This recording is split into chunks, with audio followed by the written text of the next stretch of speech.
इयत्ता 8वी, विषय सामान्य विज्ञान, धडा 2, आरोग्य व रोग. प्रस्तावना. मुलांनो, हेल्थ इज वेल्थ म्हणजेच आरोग्य हीच खरी संपत्ती हा सुविचार आपल्या सर्वांना माहितीच आहे. आरोग्याला संपत्ती असं का म्हटलंय?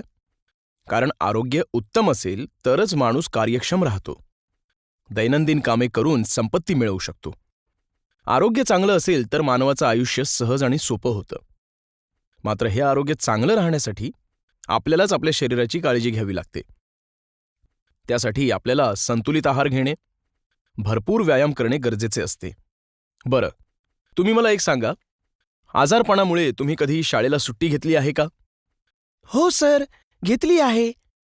आजारी असल्यामुळे आपण कोणतेही काम व्यवस्थित पार पाडू शकत नाही. बरं, आता तुम्ही मला सांगा की आपण आजारी पडतो म्हणजे नेमकं काय होतं? सर, आजारी पडल्यानंतर अशक्तपणा येतो, चक्कर येते, मळमळ होते, ताप येतो. बरोबर. आजारी पडल्यानंतर अशक्तपणा येतो, ताप येतो, उलटी होते, डोकं दुखतं, तसंच झोपून राहावंसं वाटतं. तुम्ही आजारी पडल्यानंतर कधीकधी औषधोपचार न घेताही बरे होता, तर कधीकधी तुम्हाला डॉक्टरांकडे जाऊन औषधोपचार घ्यावे लागतात. असं का होतं बरं? आजाराची तीव्रता कमी असेल तर डॉक्टरांकडे न जाताही आजार बरा होतो. पण आजाराची तीव्रता जास्त असेल तर मात्र डॉक्टरांकडे जावंच लागतं.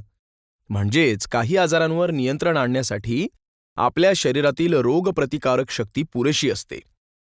मात्र काही आजार हे जास्त तीव्र स्वरूपातील असतील तर मात्र आपल्याला डॉक्टरांकडे जावे लागते.